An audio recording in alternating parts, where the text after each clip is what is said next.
What's going on, everybody? I hope everybody's having a wonderful Friday night or Saturday morning or Saturday afternoon, whenever you're listening to this show. I am one of your hosts, Mr. Brent, here. Happy to be back. Episode 14.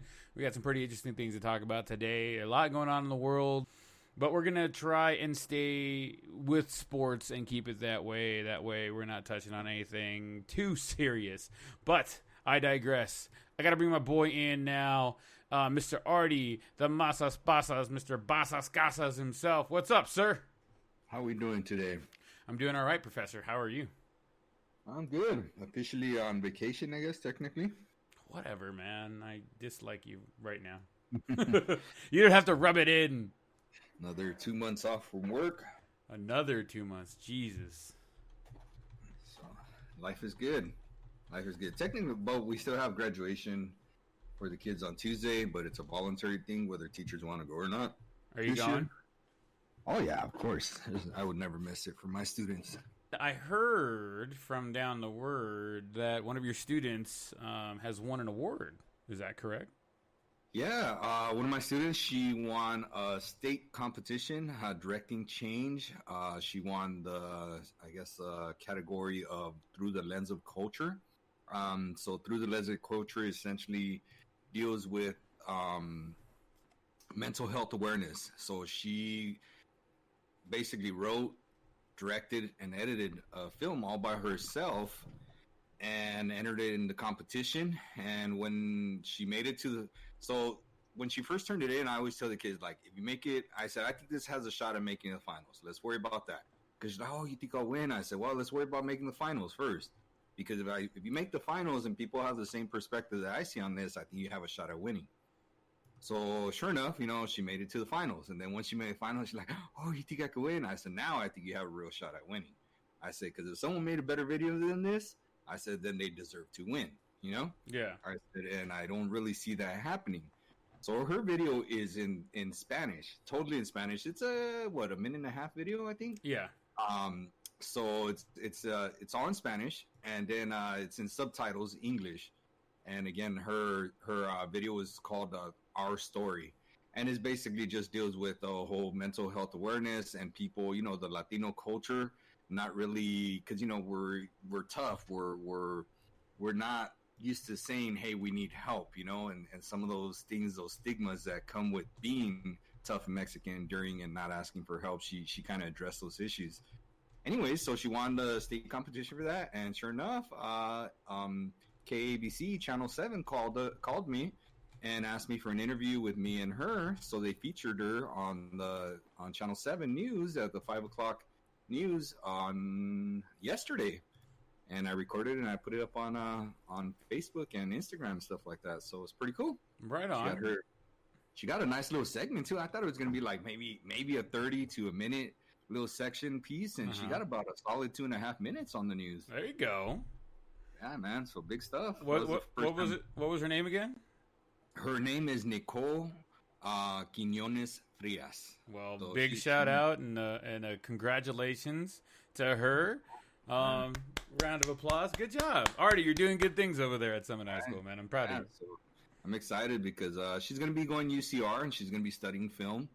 My program, this is the 5th year in existence of the program. So it's kind of barely in the starting phase. Right. But I mean, damn, they've done so well. Like they won state competitions, they won regional competitions. We had a shot at nationals this year with Skills USA up until COVID hit. Mm-hmm. And that kind of derailed it because I had a kid, he's going to be studying at UCLA film as well too. And he's super talented, and he had already won regionals, and all he had to do was finish top 3 in state, and he'd go on to USA Nationals, right? But when he won regionals, he didn't just win. Like, the next person closest to him was 63 points away. That is a huge, that's like a beating. That's like a varsity team playing a freshman team. That's a butt whooping right there. Yeah, that's how much he beat them by. And I'm talking about second place was that far behind him.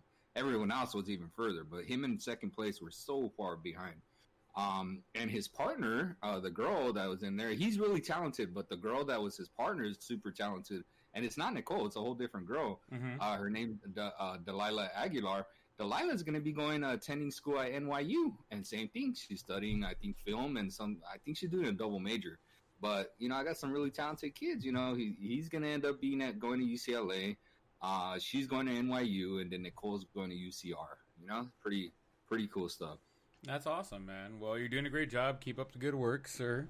And congratulations to all you guys out there at Summit High School and those amazing individuals who are pursuing the things they love and doing amazing things with them, even at the age that they are now. So yeah, for sure. All right, man. Jumping into what we normally talk about now, sports. Yay, right. Sports. MLB right now, biggest thing that popping out of there. Esteban Loaiza. Former Dodger and MLB player was caught with 44 pounds of cocaine. He was born in Tijuana, Mexico. At one point, he tied Fernando Valenzuela for the most victories in a single season by a pitcher born in Mexico with 21 wins. He was an amazing pitcher when he came out. He was charged with 3 years of federal prison for felony cocaine possession with intent to distribute. He even said he was intending to distribute, to sell it and whatnot. Because he's not actually because he's a resident, not a citizen. When he gets out, he will immediately be deported back to Mexico. During his court trial, he told them, they asked him, why did you do this? He said he's completely broke. He has 4 cars, no property or no other money in his name. This is all he had left. And friends closest to him said that he was broke because his family kept asking for money. One of them even said, it's okay if your brother needed a car, but it didn't have to be a luxury car. He spent $80,000 on a car for his brother, just playing out, just spending money left and right. And at one point he had $44 million and it's just all gone now. And he went down a road he thought he was going to be able to help himself out. And obviously now it landed him in jail. Yeah, but he's been doing this for a minute, hasn't he? He's been caught up in jail in the system for a while now. He's had run-ins with the law, yes, but not to this extent. Not to this extent, but I believe this isn't his first time getting caught with trafficking narcotics, I believe. In terms of them actually being able to prosecute him, it probably is. But I believe it's not the first time he's been caught doing anything like this. And I don't know if you remember, but he was also engaged to that famous Spanish singer that she died in a plane crash.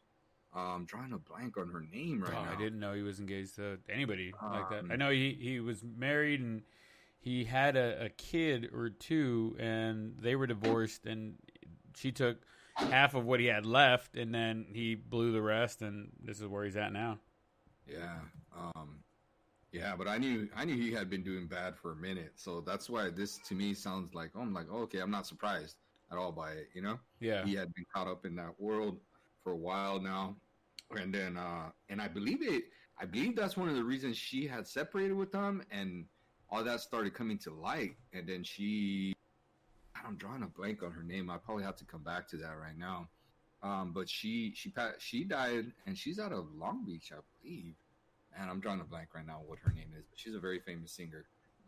Passed away a few years ago on a plane crash. But yeah, man, I'm not surprised, and that happens to a lot of players. The one I could think of more recently. What is it? Delonte Walker or Devontae Parker, the guy that played for the Cleveland Cavaliers basketball with LeBron James. And remember, Parker. It was Parker. Yeah, and he had mental health issues and stuff like that. He was just on the side of a freeway and having a mental breakdown. Poor guy, and then everybody started reaching out to help him. And I remember too. I don't know if you remember this, but he's the one that actually he got himself in trouble basically with the NBA or whatever because rumors were that he was hooking up with LeBron James' mom. Oh yes, I remember that. Oh my God. And then all of a sudden, that dude just disappeared for the NBA. Granted, if you're going to be messing with, the NBA's best player, his mom, dude, oh, man, you're asking for trouble. You know what I'm saying? Yeah, for sure, man. Don't go down that road unless you're ready to pay the piper on that one. Right. But it seems like with athletes, some of this stuff is kind of happening a lot. Look, I mean, O.J. Simpson's a whole different kind of case, but he's another dude, that I could think of. Walker, the dude that used to play for the Celtics, he's always complaining that he's broke. Same thing with Terrell Owens, right? Isn't Terrell Owens always complaining that he's broke too? He's broke, but he's got a lot of he's cash poor, but he's got a lot. His fingers in a lot of different things. He's got a clothing brand. He's got online things that he's doing. But he is not living the lifestyle he was accustomed to, or he made himself accustomed to. And I think that's something that athletes need to pay attention to. Like, it's not going to last forever. At some point, you're not going to be able to play the game anymore, whether it's when you want to retire or you get retired because of injuries or whatever it might be. I mean, you have to really take care of your money and take care of the people. You absolutely have to take care of your mom and dad. Sure, absolutely. Your brothers, okay. Sisters, okay. But there's got to be a limit as to what you're going to – you have to protect yourself first and foremost. You have to be a little bit selfish and make sure you're going to be taken care of. But at the same time, I know you want to help people, especially in the Hispanic community. You know, anybody does well, you're expected to kind of help people along to get to where you're at to move forward. But sometimes people take advantage of the situation, and you end up where we are here with Esteban. So yeah, it's crazy, man. Fall from grace. Had such a promising career and everything going for him. You know, obviously he stopped playing. It's been a while since he stopped playing, but I mean, all the money he had just gone. He's literally 4 cars to his name, and that was it. And the coke. yeah, I believe the coke is valued at about $500,000 in the way it's set, but you know. Yeah. So the name of the famous singer, her name was Jenny Rivera. Oh, you know what? That's right, because my goddaughter's name is Jenny Rivera, and everybody's talking about how Jenny died, and I'm like, wait, what the fuck? What are you talking about? And they're like, oh, no, the singer, not her cousin. I was like, oh, okay, cool. Yeah, so Jenny Rivera, she had passed away in a plane crash. I forgot the details of it, but I remember that. Yeah, no, I do remember her passing away. I hope now that this has come to light that it wasn't anything to be involved with because of things like this. Yep. And you know what? I kind of noticed on the rundown here that I think this is a great opportunity to really talk about it. You mentioned about Roy Halladay. He happened to pass away as well, too, on a plane crash. Yeah. Talk about what today was. Today, 10 years ago today, Roy Halladay threw the 20th perfect game in MLB history. We'll get into the rest of what I was going to talk about there. But on this day, 10 years ago, Roy Halladay pitched the 20th perfect game in MLB history. And for those of you guys playing at home, that is not an easy feat to accomplish. Not even in a video game, right, Brent? So Artie's referring to, I was playing MLB The Show 20, and I was playing against the computer, and I was playing Andrew Heaney versus, I forget, I think the Texas Rangers or something. And I was wheeling and dealing, right? And the first few innings, I'm like, whatever. You know, it is what it is.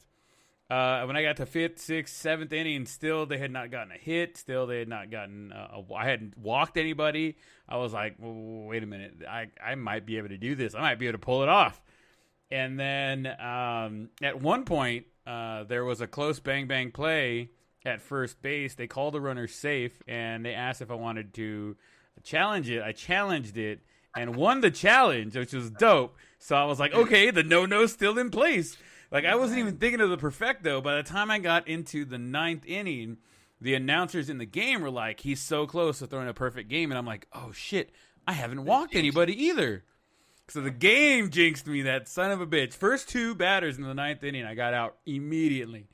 And then the third batter, it was a little bit of a battle. 1-2 count. Low and away, little, a sinker I think I threw, and he dribbled it down the right field, first base line, right past Albert Pujols, base hit, and should have made a defensive replacement. Bro, he's a 22,000 time Gold Glover, bro. It was just, it got like it was. I didn't even have a play on it, honestly. He's got like a -1 speed in the game. Anyways, the very next batter, first pitch, grounds out to second base, and I throw him out at first. But there went the perfecto, dude. One. I'm not gonna lie, I'm a little impressed because I assumed it was with Shohei that you were throwing that perfecto with. No, because with Heaney, that's that's more impressive, to be honest, because he's not bad, but he's not that good. You know what I'm saying? Yeah, I was throwing junk all day, dude. I mean, obviously, his he's not a stellar, like he doesn't have a huge fast arm, but I mean, I'm pulling it up right now. I had 13 strikeouts, right? No errors, 9.2 innings pitched, or 8.2 innings pitched without a base hitter, walk, anything. I was just like, oh, man, I was at it. And I wanted to try a different pitcher because all I've been doing is pitching with Shohei, so I was kind of getting used to him. And when I brought in like relievers or a closer to play, I was really off on my timing. So I'm like, I really got to start pitching with the other players. And I pulled out the Heen Dog, and shit, man, I almost did it. Oh, nice. Man, I was like, I was literally screaming and yelling when the guy got the hit. And I was like, God damn it. F-bomb here, F-bomb there, you know. That's funny. Judy walked in the garage and she's like, what happened? I'm like, nah, I just fucked up my perfect game. She was like, it's a goddamn video game, Brett. And I'm just like, you know what? I do what I want. It's my thing. I was like, oh, God damn it. But so my buddy Tyler, he kind of let me know about a good little, I guess, video show type of thing that was going to air today. It was called Imperfect. And it was about Roy Halladay, and I'm assuming it's airing today because of his, today was the anniversary of that perfect game. But man, that thing was pretty good. It didn't shed any new light on anything we didn't know, so it's not like it came out with anything hidden or anything like that. It came out on ESPN on E60, but it was pretty cool. It just kind of recaptured 30 minutes, maybe an hour that it was, but I don't even know if it was an hour. It was probably 30 minutes, so. But in 30 minutes, it did a good job of capturing Roy Halladay's life and how he kind of came up and stuff like that, and how he shouldered, being an ace. And I don't know if you knew, but that first year he came into the majors, he had I don't know if he still has the record, but he had the record for the highest modern day ERA for a starting pitcher in a season. And it was 10.4 or something like that for the season. Well, I did not know that. That's crazy. Yeah, it was real bad. So then they demoted him back to the minors, and he struggled with that because he was always used to just being dominant. His senior year in high school, they threw out the stats of he was 10-1 with a .5 ERA, and then he got drafted out of high school by the Toronto Blue Jays. He was obviously a phenom type of thing in the minors. Came up, they expected really big things from him. And then that first year, I guess his rookie year is what you would call it. I really don't know when they brought him up, but he had the highest ERA for a starting pitcher in the modern era. I believe, again, according to what they said in the show, right? Yeah. And I didn't know that. So then he went back down, and again, I didn't know they sent him back down.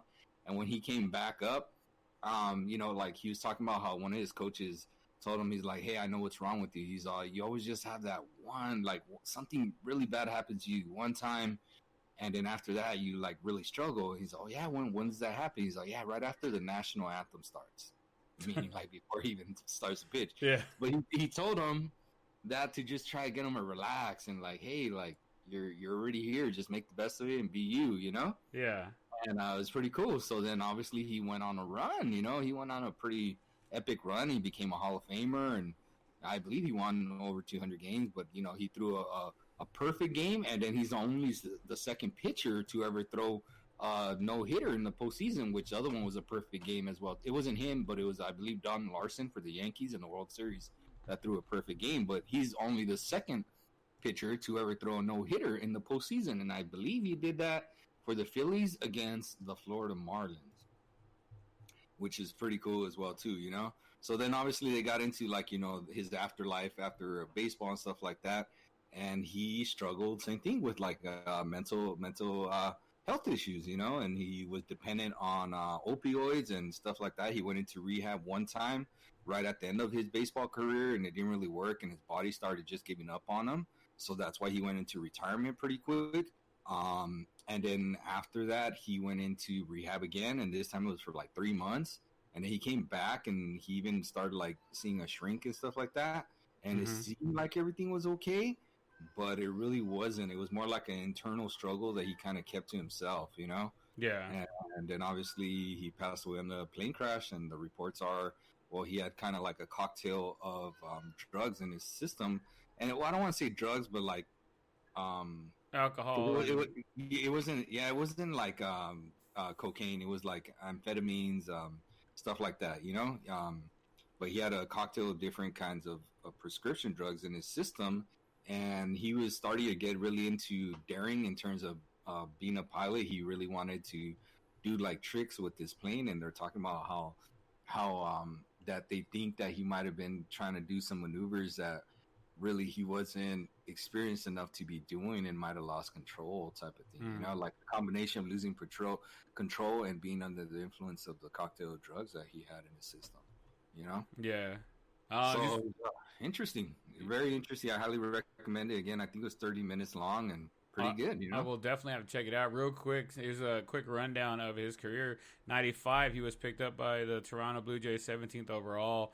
In 98, he made his debut at the age of 21. On his second career start, September 27, 1998, Halladay tossed 8 2/3 inning without allowing a hit against the Tigers. But a pinch hit homer spoiled that run, but that wouldn't be the first time. It wouldn't be the last time.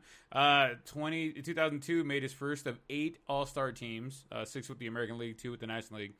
2003, he won the Cy Young Award winner, he won the award going 22-7 with a 3.25 ERA, not too shabby. He was traded by the Blue Jays to the Philadelphia Phillies, and this is 2009. In May 29, 2010. In his first season with the Philadelphia Phillies, Halladay threw the 20th perfect game in MLB history, blanking the Florida Marlins 1-0 at Sun Life Stadium.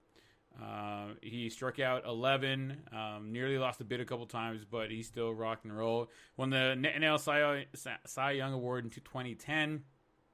He threw a postseason no-hitter like you were talking about, October 6th of 2010, against who was it?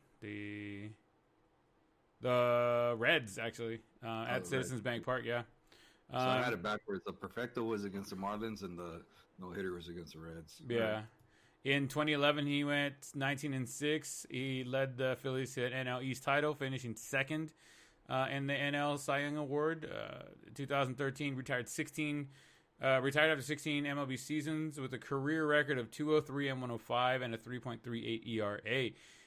He is eligible for the Hall of Fame. Last year was his first eligibility year. He was eligible for the Hall of Fame. Did he make the Hall of Fame last year? Or yeah, he was inducted into the Hall of Fame. His wife made the speech, and she was talking about how she hated the word perfect, like throughout this whole video. Yeah, and she's like, because everybody thought he was perfect and that he was like everything came easy to him, and he didn't. Like everything was a struggle for him.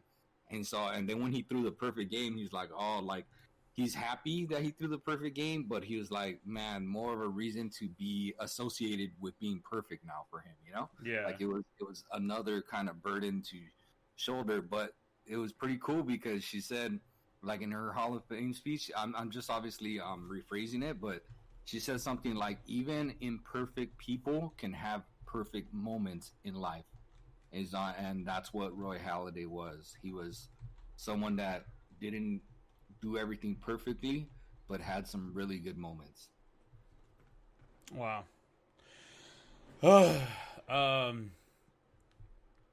It's great to remember athletes like that. It's sad to remember why they passed, but having such a great moment 10 years ago today, I can only imagine. I was able to witness a no-hitter.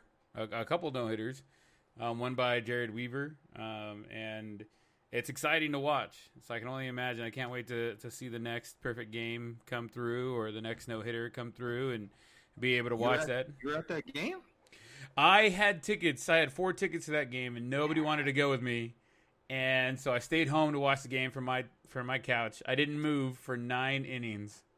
I did not. You were at the game. You misled us there. You said you got into watching. I saw Kershaw throw no hitter on TV too. I'm just saying. Multiple no hitters. There you go. I've never seen one. I've been close though.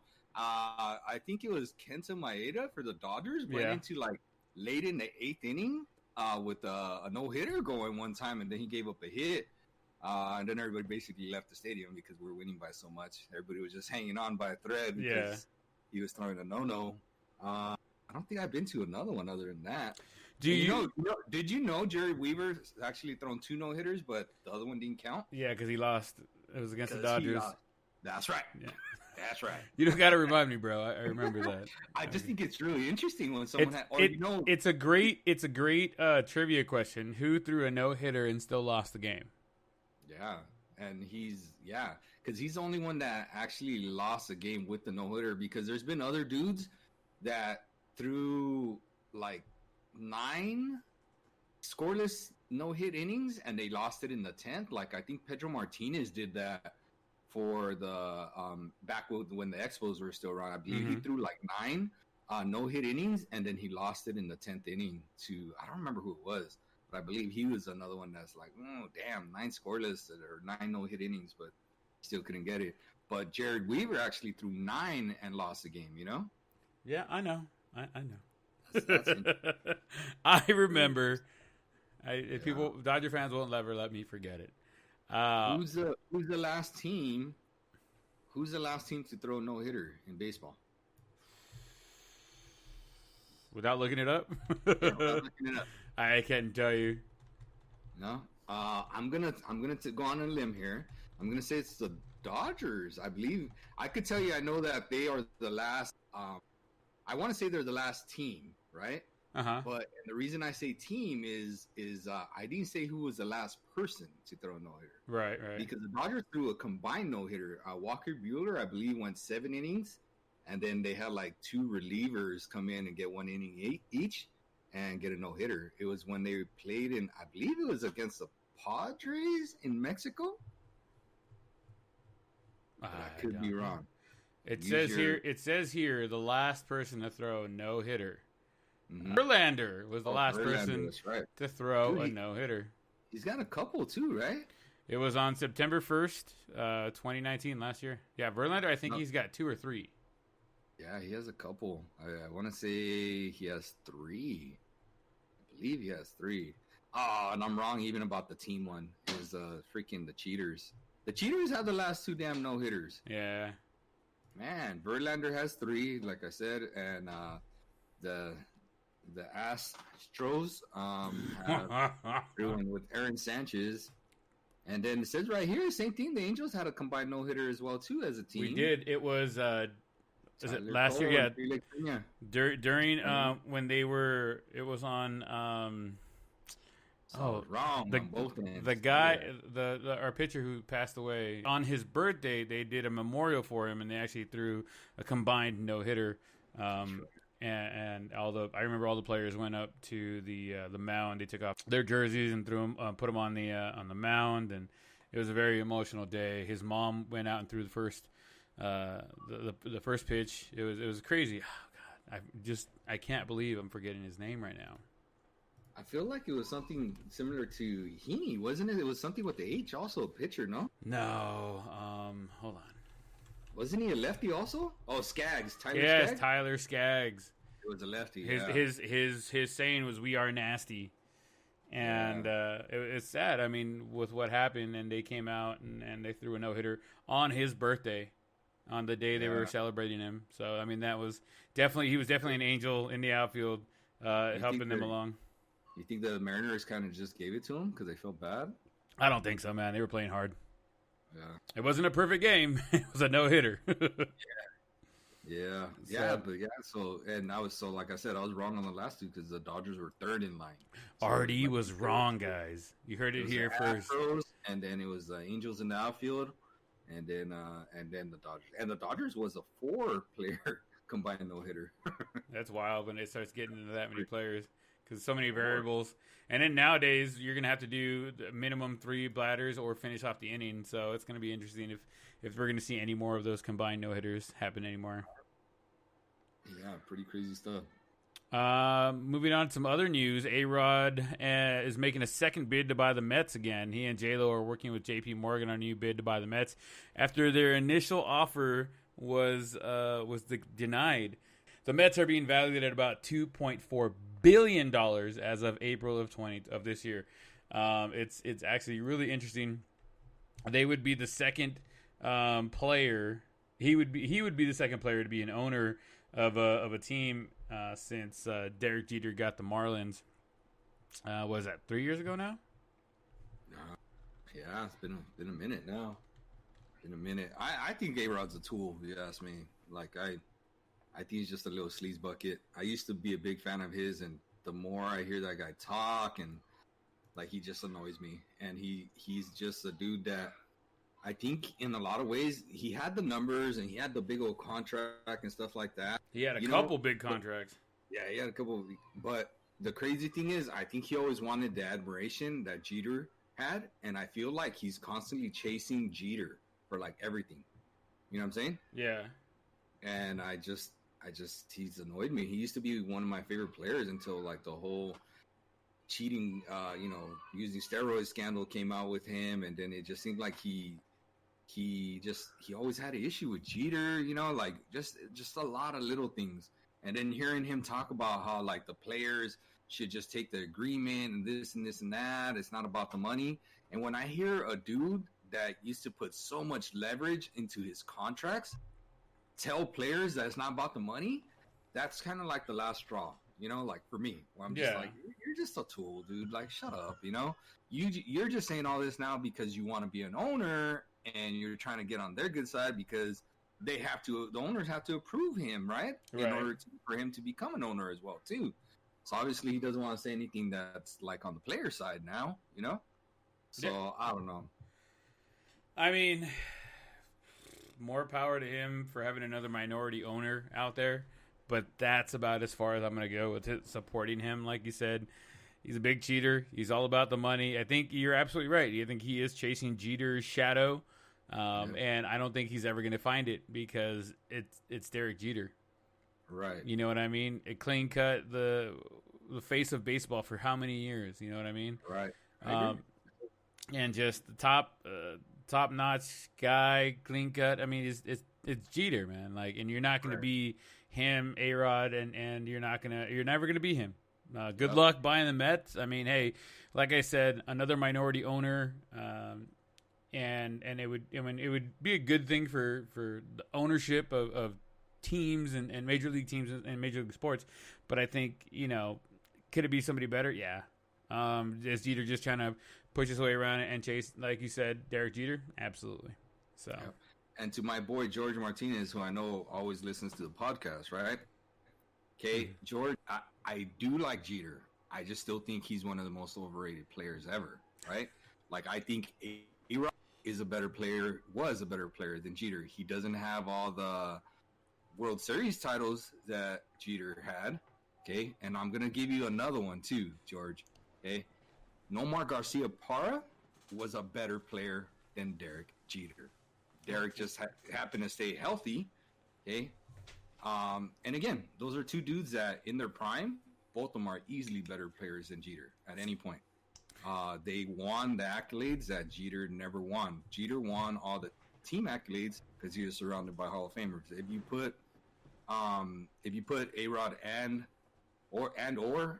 Nomar Garcia-Parra in the same team or settings that Jeter was in, they win the same amount of titles, if not more, just because they were just more skilled players. Again, that's not to say Jeter is not a good player or even a great player.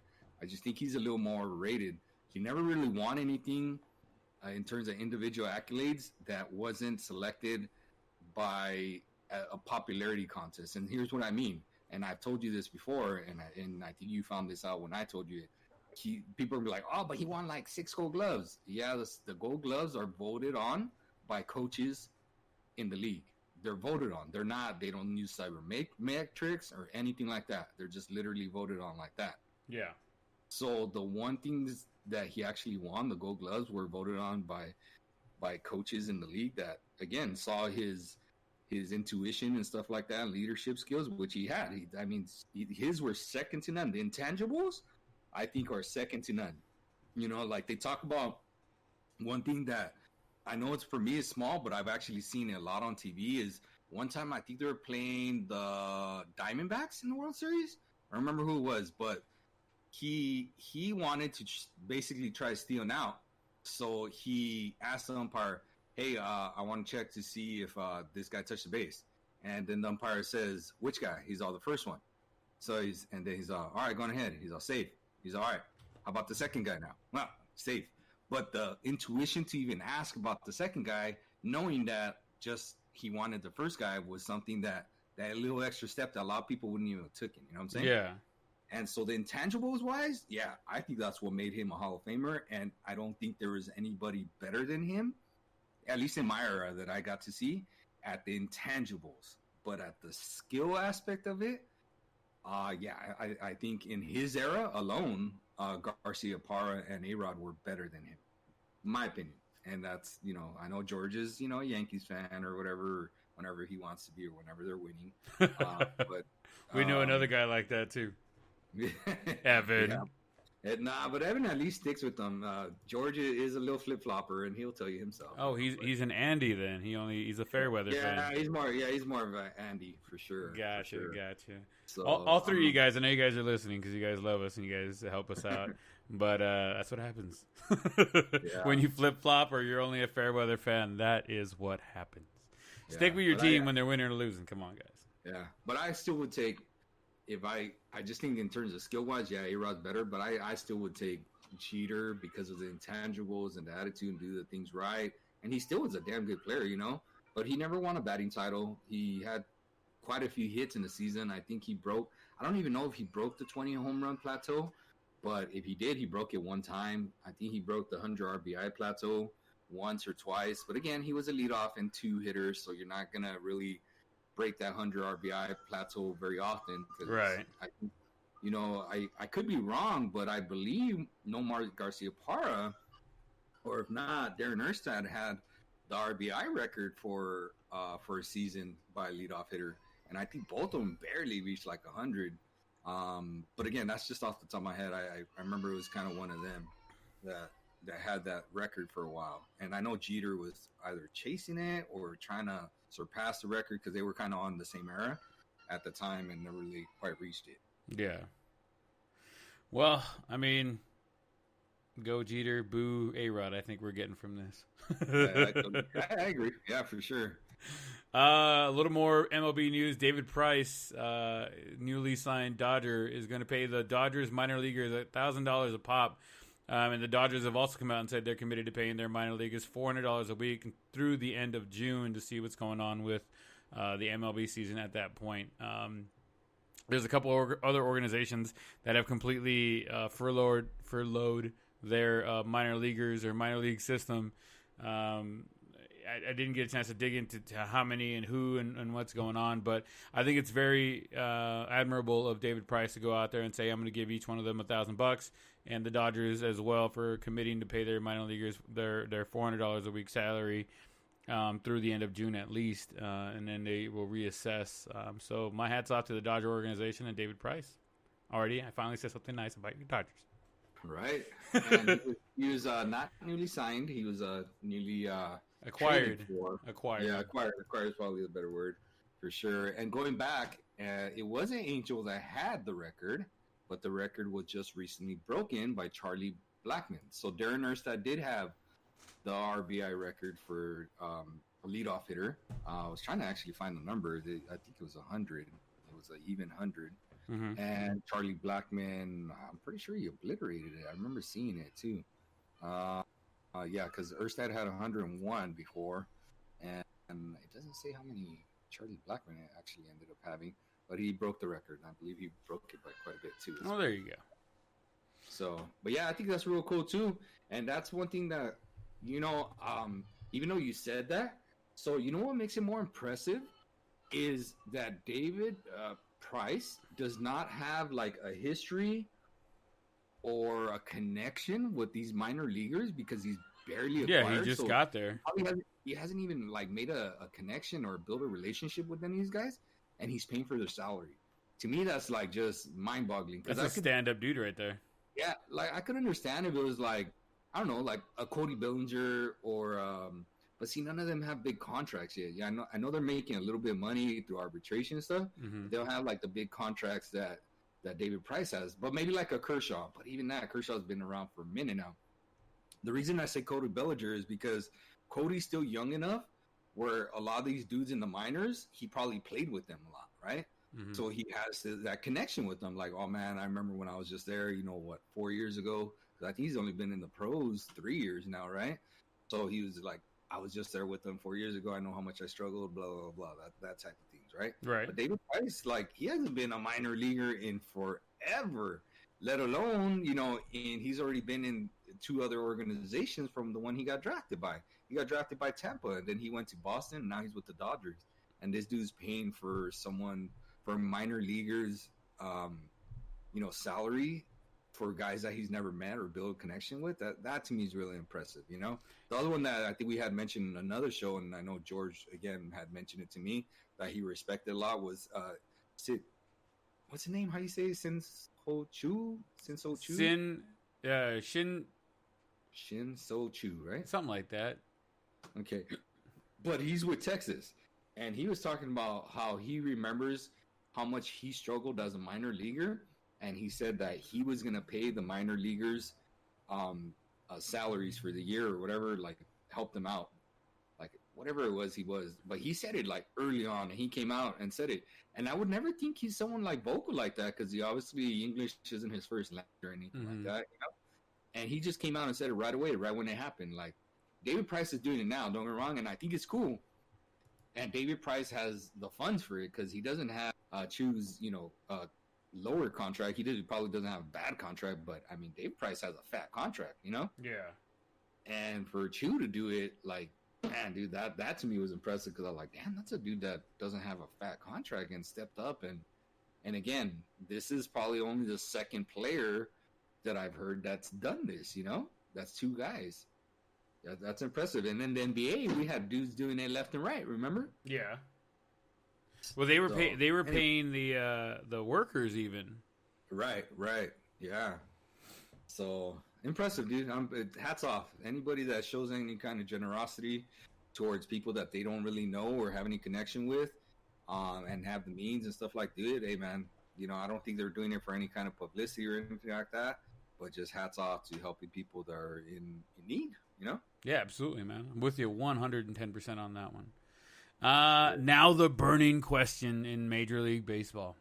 Is the lockdown from the COVID and the recent situation going on now in Minnesota saving the Astros from the amount of hate that they would be getting if the season was going on as scheduled? Will they still reap the wrath when the season does start? What if it's postponed till next year? Will the players and fans hold on to the hate or animosity?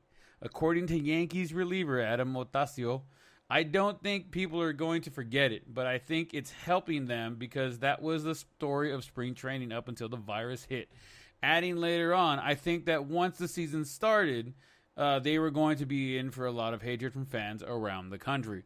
Artie, do you think the Astros are still going to be as hated as they were during spring training once MLB does kick off again, which they're saying it will kick off beginning of July? Are they still going to get booed? Are they still going to get beamed? Are they still in that, or you think it's kind of subsided at this point?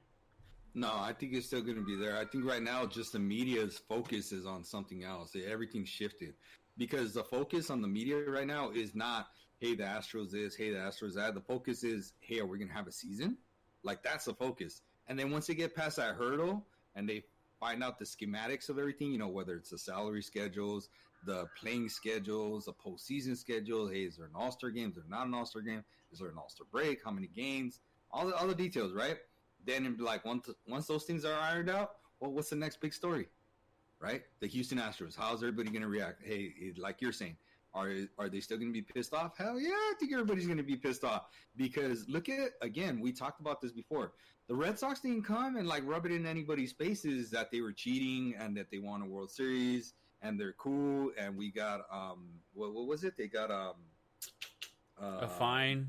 No, like a pardon. A slap on the wrist. When immunity. Immunity, yeah, that's right. Yeah, when they gave him immunity and like they were just rubbing it in everybody's face, like, hey, there's nothing you could do. We got immunity and we told them, and so what? Ain't nothing you could do. The Red Sox didn't come out and do anything. Like, dude, when have you heard a player talk about anything? Yeah, no, they not one Red Sox. They got hit and they were like, okay, thank you, and that was it. Cool. Yeah. And I don't think there's going to be much retaliation against them because they kept their mouths shut, right? Like they were just like, all right, hey, sorry, catch you later.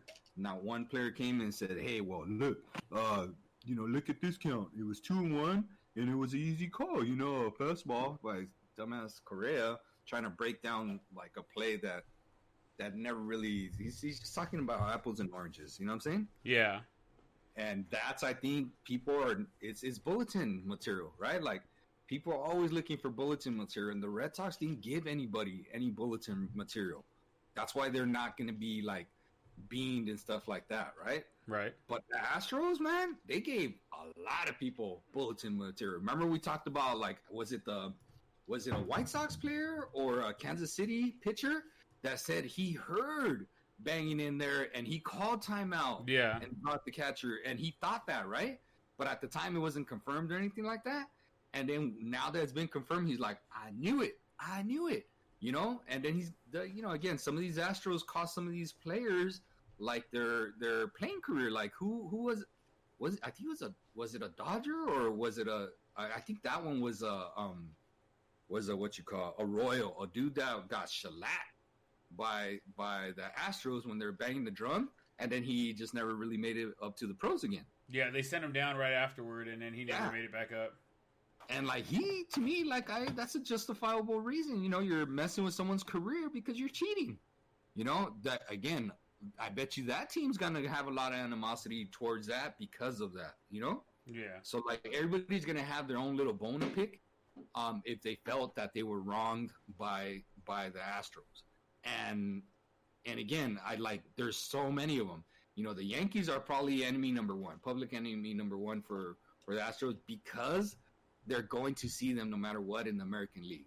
It might not be a ton of games, but they're going to see them. The Dodgers and Astros, unless they realign the divisions or they make it to the World Series again, like they're not going to see each other, right? So, right. I mean, what can the Dodgers really do? Other than just like, hey, it is what it is. They kind of took the higher road for most of the part until they kept on talking. Then finally some of the Dodgers were like, all right, that's enough of the BS, Yeah. I mean, I know you're right. At some point, you got to just shut the fuck up, like the Red Sox did. You take your punishment, you take your fines, you say, I'm sorry, and be done with it. And that's the thing. I don't think they're really saying they're sorry, And even their owner is like, well, like, what are you, we won, blah, blah, blah. Like, he didn't even sound like he was sorry, Yeah. Like, it's just, again, it was just a trickle-down effect from the very top. If the top guy doesn't feel sorry about it, well, why should anybody else below him feel sorry about it, Very, very, very true. It's not going to happen.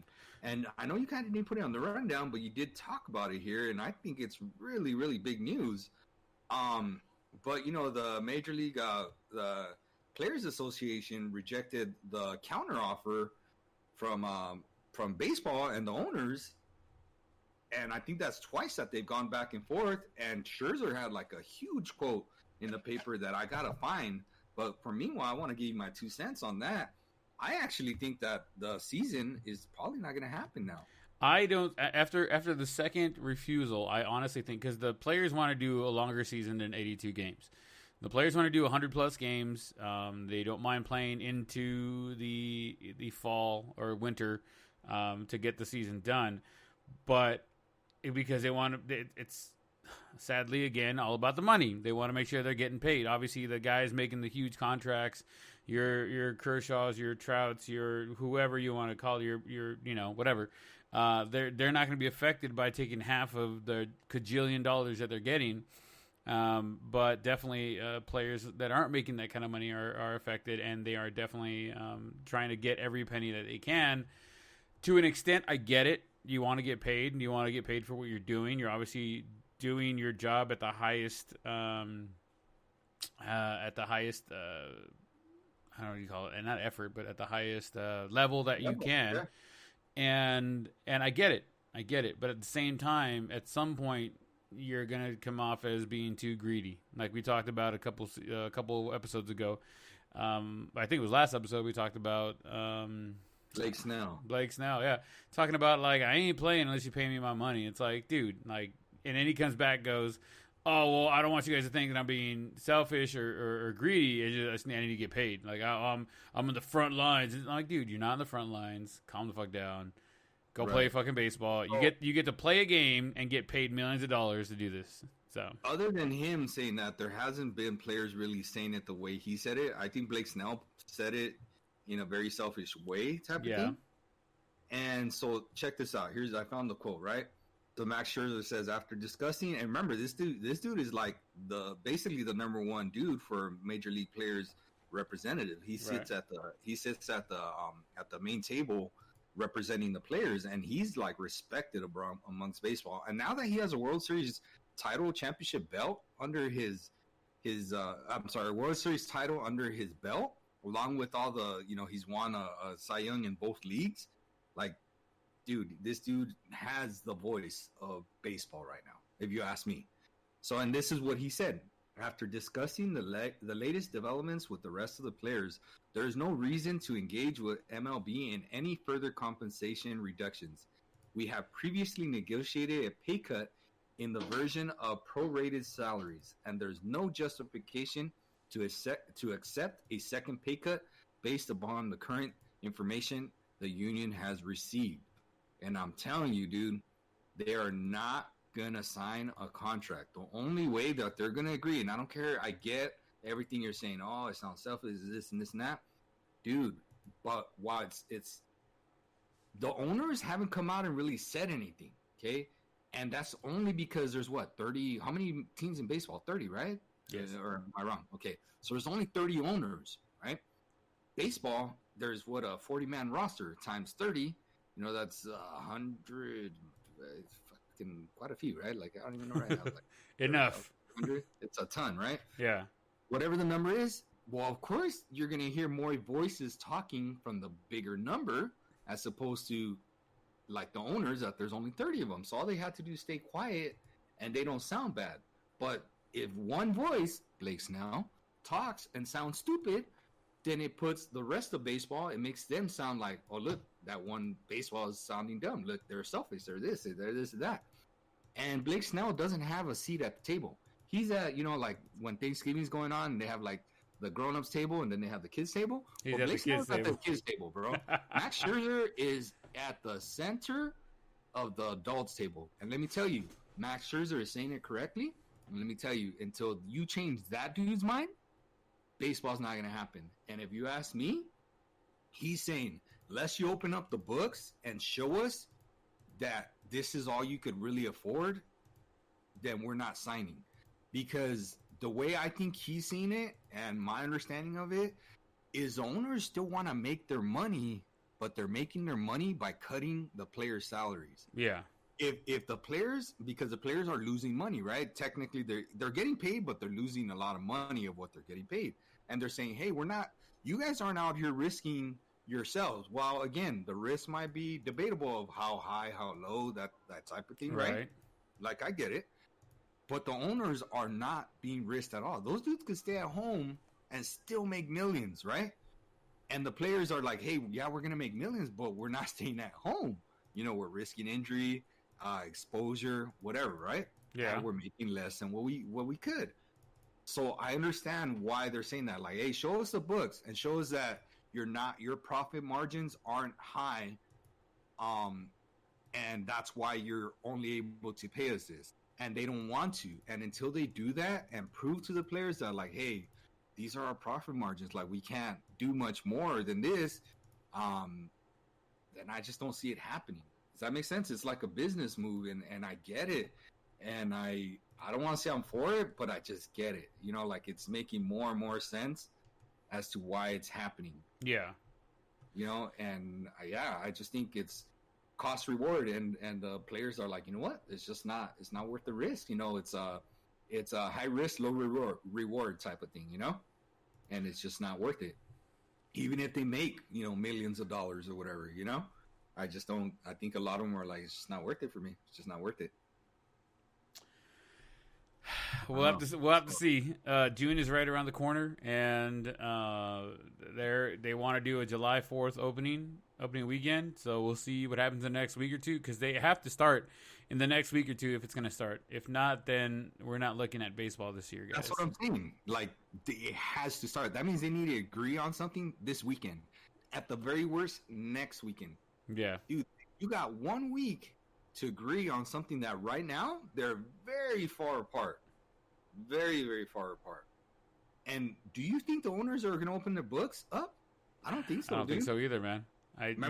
Remember when they had like the scabs and the players and, and the strike? I think that's what this is going to be, dude. It's going to be like an unintentional strike.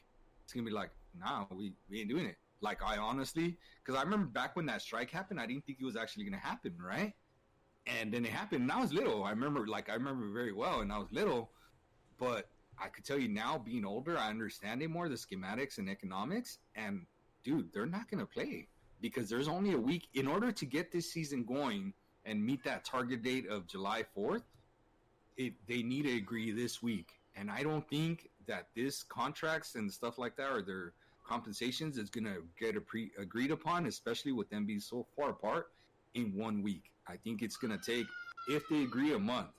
But because they push it to a month, then now you're talking about, well, we're not going to start till the end of July. Okay, well, that's less games. That's less money. That's less this, less that, whatever, you know? Like, that makes sense. It's just a snowball effect that if things don't get done by this deadline, then it don't happen. And yeah. I don't know if you remember me and you having the conversation, but I told you that if they don't agree by June 1st, I didn't think there was going to be a season, or June, that we didn't have something set in place that there was not going to be a season. Dude, June 1st is Monday, man. Let me tell you, I'm real belief that if they don't have something done by, at the very latest, next weekend, there's not going to be a baseball season. There's not going to be a baseball season. Yeah, I think now, seeing how everything's going, I think it's going in that direction, unfortunately, and yeah, it sucks because it's going to be the first year without some baseball, you know, and it's going to be a sad one, honestly, not being able to watch baseball. Hopefully football, and that's what we're going to transition into right now. Hopefully football does kick off as scheduled, and we at least have that to look forward to during the fall and the early winter. And hopefully we're looking at a amazing baseball season next year. So yeah, and we'll have some closure. Sounds like with basketball. We will. They have a target date set that I sent you it earlier, and I'm about to look it up. Drawing a blank on what it is. July 31st, return of the season. 31st. You know, like, and they have been very optimistic the whole time. Like, the way they've carried themselves, everything has sounded optimistic. That they are going to do it, they're going to do things the right way, that type of thing. That's why I just don't hear any optimism with baseball. You know what I'm saying? Like, I don't hear it. Like, the only optimism I hear is amongst the media. Like, oh, please, like, you need to have baseball, you know, to get people's minds off of it. You know, like, former players are like the ones that are trying to encourage current players to have the optimism. And I get it. Like, I'm all for it. But I don't hear any current players having that optimism. Like, man, we're just itching to start playing, and you know, we're like, dude, I haven't heard one guy say like, "Hey, I'm itching. I can't wait to get back out there." Have you? Not one, right? But basketball, you hear other than like Damian Lillard, you know, another dude that said, "Oh, well, if they don't have like a play-in tournament for the last 2 seeds, and I'm not playing the rest of the season." Blah blah. You know, it's like, dude. If you weren't in line for one of those playoff seeds, why should they grant you an opportunity to steal the 2 last teams that are in line for that playoff seed? Right. You know? Like, that's just dumb. That is dumb, you know? And I think the NBA will find a way to punish that dude if he decides not to play. You know what I'm saying? Like, I don't know if it'll be backdoor punishment or what, but I think they'll find a way to be like, oh, okay, you came out and publicly said this and that. He's all like, what makes you think you could steal a playoff spot from someone that's already earned it? Like, how's that fair to them? You know? No, absolutely. You had the same opportunity. You had the same opportunity as them, but now because of the way things worked out, you're crying about it, and you want a different opportunity? Like, that doesn't make no sense. Change the rules just because you're not happy with the game? Like, I don't know, man. I just don't see that. So, anyways, I think the NBA is awesome. Like, you're already jumping to football, but I'm looking forward to the NBA first because – honestly, they come first before the NFL. The NFL is just so far it's so far down the line that I don't think the NFL has really started worrying. But I think at some point, the NFL is going to turn into some path of what Major League Baseball is facing. Because remember, we talked about this. They are a contact sport. Very much so. You know what I'm saying? And again, it's so far down the line that people aren't talking about it like that we are about baseball. But I'm telling you, something in the same manner is going to happen with football. It might not be as ugly because they're going to learn from all the mistakes that's been going on with baseball. But something different is going to happen. You know how they added 2 more games, right? Stuff like that. Tell you what, I don't think there's going to be 2 more games added this year. I think there's going to be some things that are going to be like, hey, let's add those 2 more games next year. You know, like there's going to be unforeseen things that we are unforeseen. We're just not there yet. Again, you know, August is still quite a bit away. You know what I'm saying? Wait till July comes, and then all of a sudden we're going to start hearing some football rumors and stuff like that. Oh man, hey, we might push it till, you know, the end of September, the season, or blah, blah, blah, stuff like that. I'm telling you, I think something's going to happen like that. Well, you guys heard it here first. If it does pop off, you know who's the one that said it. Artie's the one that said it. There it is. I'm telling you. Yeah, and I just don't, God, as much as I want to see baseball and stuff like that, I just don't see it happening, man. I don't see it happening. I just honestly think it's going to be another form of a strike happening. A different kind of form of a strike. You know? Well, we will be on the edge of our seat the rest of the week to see what happens. What do you think? Next week? By next week or the week after? Or I think if not by the end of the first week of June, if we don't have at least motions moving forward to sign and get everything going, it's not going to happen. Yeah. Honestly, it won't happen. Yeah, but exactly. if we do have things rolling and things are moving along and we do have things that are, you know, being agreed upon in theory, then I think that we do. But it's gonna have to be by the end of the week of next week. If not, we're not gonna see baseball, guys. Yeah, I totally agree. So like I said, moving into football, there's a few things that happened this week. Proposed alternative to all onside kicks by the Philadelphia Eagles. Instead of onside kick, the kicking team would have an opportunity to maintain a possession by converting a 4th and 15 from their own 25-yard line. The rule was shot down and tabled indefinitely, but what are your thoughts on the idea? Instead of having an onside kick, you give the kicking team, quote-unquote, the opportunity to hold on to the ball, have a 4th and 15 if they do convert off of their own 25-yard line. If they do convert the first down, then they hold on to the ball. What do you think about that? And what would be the negative reaction if they didn't convert it? That the team gets it at the 25? No, they would get it at the 25. If they didn't get it? Yeah, if they didn't get it, the other team gets it where the ball is played where the ball is played. Oh, damn. Wow. That's drastic, no? I mean, that's almost a guaranteed field goal. Because onside kicks, at least onside kicks, let's say they're not recovered around what the 40, your 40, 45, right? Maybe, right? That means they still need to get 2 first downs at least before they're even in field goal range, right? They need at least 1 big first down, but at least 2 regular size, maybe 3 first downs. I could see, I don't see this flying. I mean, it'd be cool, don't get me wrong, but I don't. Maybe if they said the other team gets the ball at the 40-yard line, like of the other team, sure, then that might be worth it, because 40-yard line is right at that field goal range where you can make a field goal, but it's not a guaranteed field goal because it's a long field goal. Right. But if you get that first down and now you're pressing towards a touchdown or an easier field goal, then it's kind of worth it. Like, you know what I'm saying? There's got to be some kind of balance. Like, I get it, the reward for converting a 4th and 15, but also the drawback is probably going to be like, nah.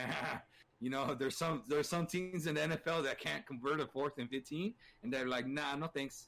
Well, I mean, I think it's to deter the use of the onside kick. I think that's what they're trying to do there, is to deter them from wanting to do that and just kick the ball off and call it a day. But I think it'd be really interesting. You're down by 4 points into the fourth quarter. You have the ball. You're about to kick off. And you're like, if we kick off the ball, we may not get it back, and we lose the game. Or we go in there and try and convert a 1st and 15. If we don't get it, hold them to a field goal. Now, it's only a 7-point game. You do get the ball back, potentially, and with the ability to drive down the field and tie the game and go into extra. But that's assuming they don't score a touchdown. Right. I'm just saying that if you say, well, let's go for it, and if we can't get it, then we hold them to a field goal as much as we can. If that works out, then we do get the ball back, because obviously the other team isn't going to onside kick or try the 4th and 15 kind of thing. Drive down the field, score a touchdown, and tie the game at that point, or go for the 2-point conversion and win the game. So, I mean, I think it'd be interesting. I don't think many people would use it until they'd absolutely have to. But when it did happen, I think it'd be very interesting football to watch. You know, that moment, like, oh shit, they're about to do it. They're going to go for the 4-15. They're going to do it. Let's go. Let's see what happens. But I'm telling you, I think the top 12. I'm looking at the worst records from last year, and I think the top 12 teams are going to shoot that down. I don't think any of them could make a 4th and 15. The Bengals, Redskins, Lions, Giants, Dolphins, Chargers, Panthers, Cardinals, maybe the Cardinals, Jaguars, Browns, and Jets and Raiders. And then we get to the Bucks, Niners. I don't know how the Broncos are there, but I don't think the Broncos would be able to do it.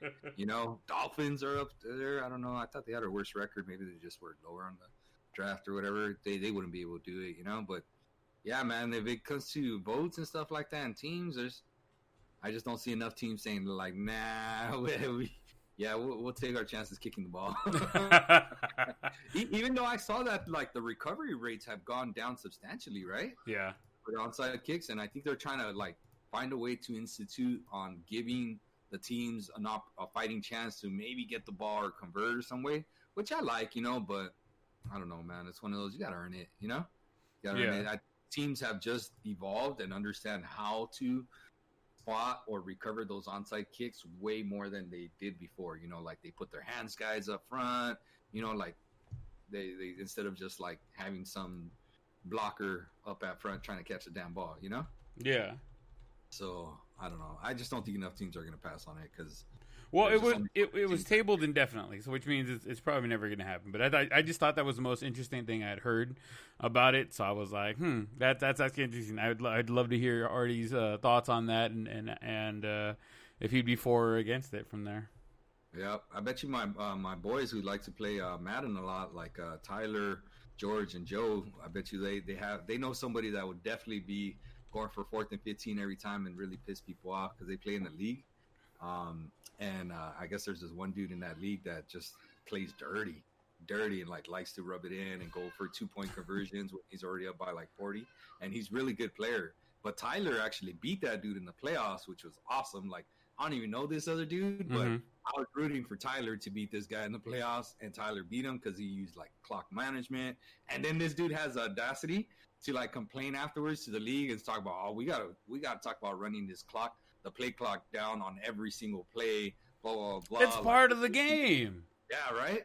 And it's actual clock management, you know? And what that dude's doing is kind of like dirtiness, you know? I mean, I've done it against a couple people. If like Evan, for one, he you know, has the opportunity to come back and beat me, and I'm just going to run the clock down, bro. Like, sorry. No, that's not what I'm talking about, though. This dude is like, he's up 40 and still like onside kicking it, going for 2. Oh, really? He's like, he's at like his own like 15-yard line or something like that, up by 40, and he still goes for it on like 4th and 15, and because he's pretty good, he converts a lot of them and stuff like that. And I was just like, oh man. So like Joe got really furious with it. Tyler got mad, but Tyler got even and figured it out, like I said. But then once he figured it out, he was like, that's it, like I'm done with the league type of thing. George didn't even want to put up with it.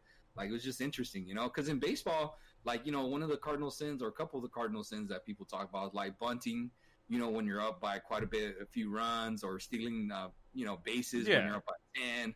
Like, that's equivalent to what that dude's doing in Madden, you know, like stuff like that.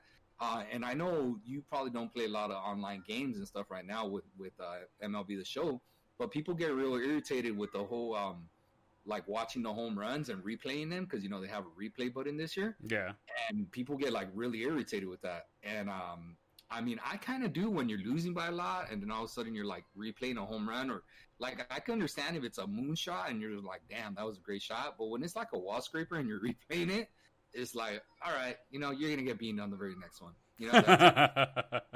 Like I know how to tick you off and get a batter on the base. Yeah. So like and then the best thing is when it's like a good hitter and you beat him, and then the next dude comes up and hits a ground ball double play. Like it's just so gratifying, Yeah. Because usually when you beat that guy, the guy's usually mad. So then you come up and you throw like a low pitch, a splitter, curve, or off speed pitch low, and then they hit into a ground ball double play. They're really mad. It's like, all right, shouldn't have replayed that little wall scraper. I understand the bomb, but not a wall scraper. The pettiness in Artie has come out, guys. I'm telling you, George, Joe, and Tyler, I bet you they would all agree.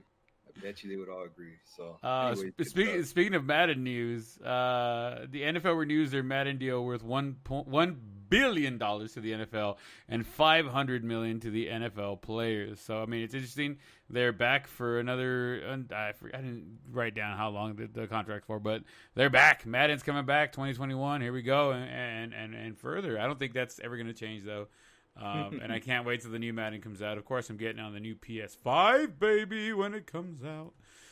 This November, December, right? No, they said October. It's when it's going to start coming out. Okay, cool. Which is pretty dope. Yeah. It's usually like that. They try to get some sales, and everybody tries to wait for Black Friday. Then they stab each other to try to get it. At Best Buy for like $5 less than normal or whatever. I just pre-order that motherfucker and be done with it. Yeah. I don't gotta stab anybody. Let them all do all that stuff. I'll just wait till it gets to my house, delivered to my front door.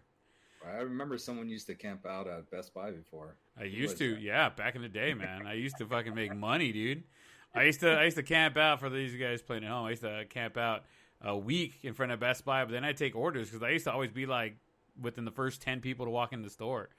And that's how I got my money to buy Christmas gifts, man.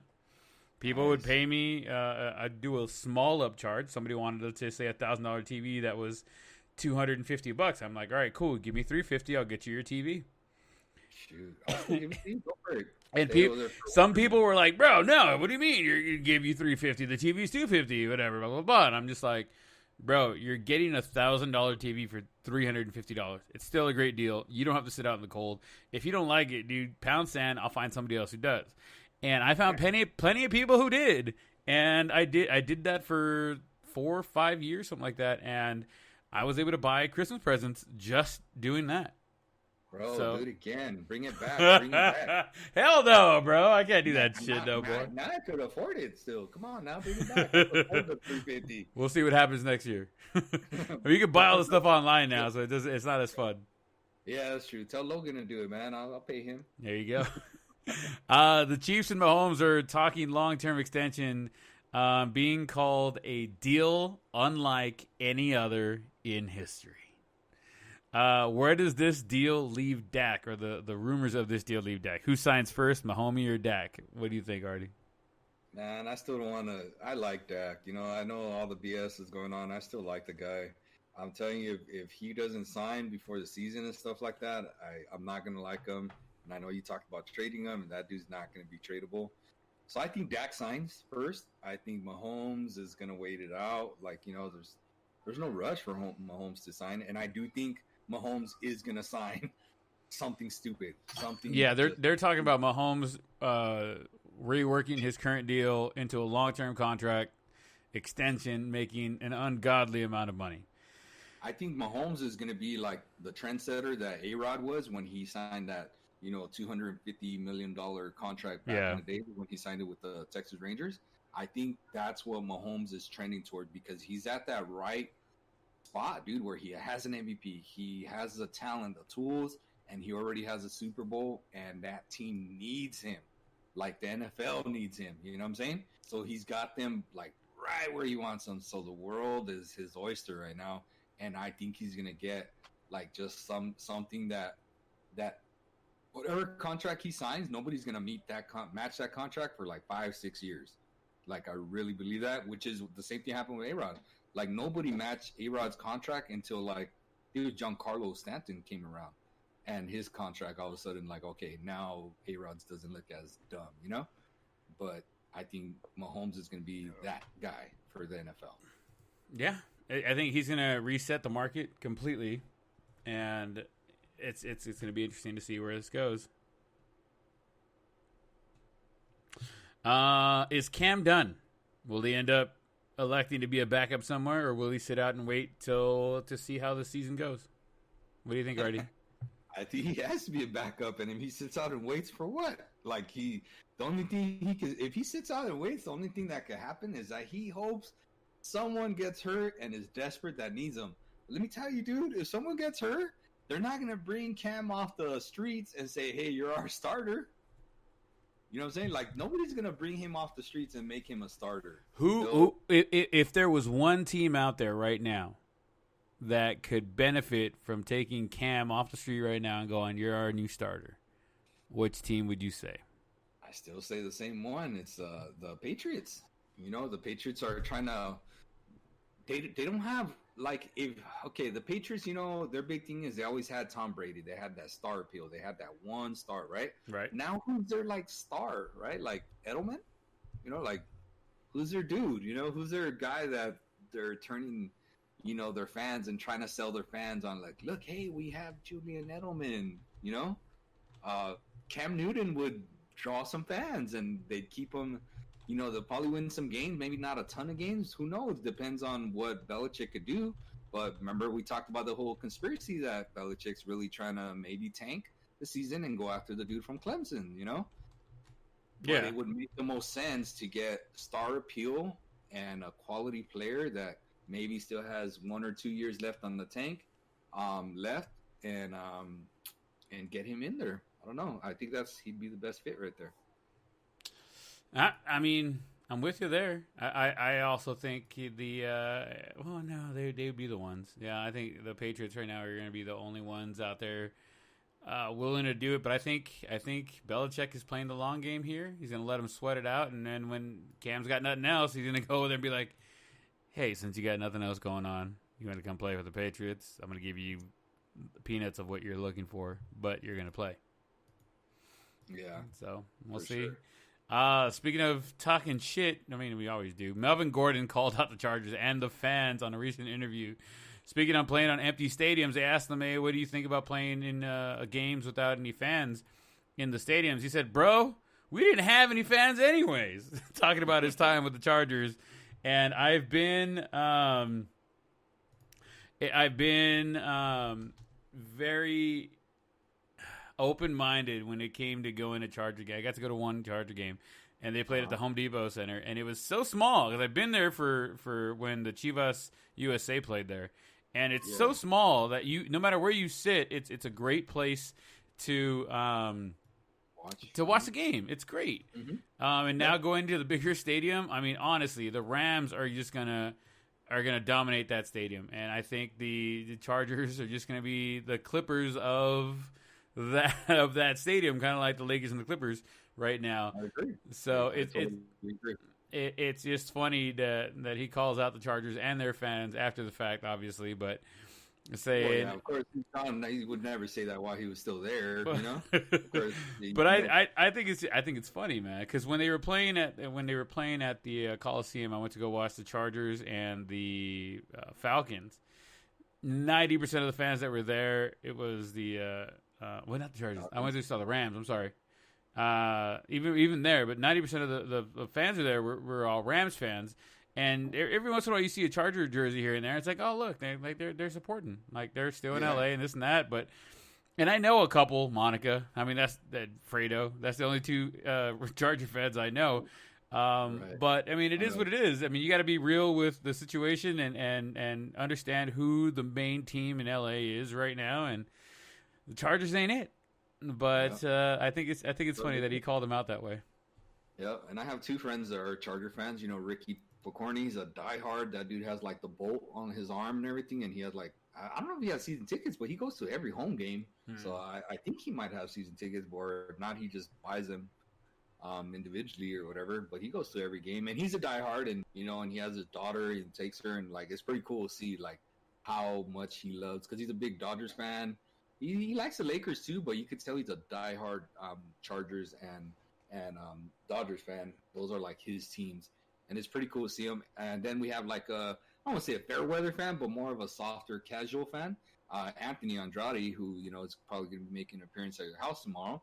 Mm-hmm. He's a Chargers fan, and he's someone that I feel bad for, because that dude's a Chargers fan. Again, they're like the second tier. He's an Angels fan, again, second tier, and he's a Clippers fan, dude. Clearly a second tier. Angels, like, that dude doesn't have one top-notch team. The Angels are the number one American League team in California. In Southern California. Yes, in Southern California, because they're the only one. Oakland might give them a run. I don't know. All right, man. We're gonna have to end it right there. We're gonna have to record an extra inning there to throw out the rest of the stuff with the NBA and the golf, with the match 2 happening. We're gonna wrap it up for the night. Mr. Artie, the Boss's Guys, is always fun. It's never a chore. I will see you tomorrow for a little poker at my place. We'll let everybody know who wins. Of course, me. Next week. Last time, right? When I went to your house. Yeah. Oh no, wait, that wasn't me. That wasn't me. It was you. Yeah, I know. But this time will be different. It's always different on the next time. I remember your buddy Jose was there last time too. He was. He's not gonna be here this time, but I do got some other heads coming through, and they're ready to rock and roll and play, and it's gonna be interesting. It's gonna be fun to see you, sir. It's been a while since I've seen you, since the second podcast, I believe. Yep. Have not seen you, so it's gonna be really fun hanging out with you in person and recording a little something live in the same room for once. And but yeah, man, let's hear your token signature Artie sign off. Let's go for it, man. Go. Yeah, man. Just make sure everybody wear the mask, wash their hands, and be safe out there, because you never know. Right? That's right. All right, guys. Thank you for you guys listening to us today.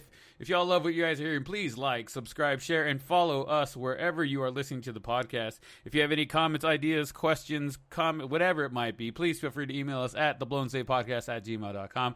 Until next time, everybody, please stay safe, be safe, wash your hands, wear that mask, and have a good night, guys.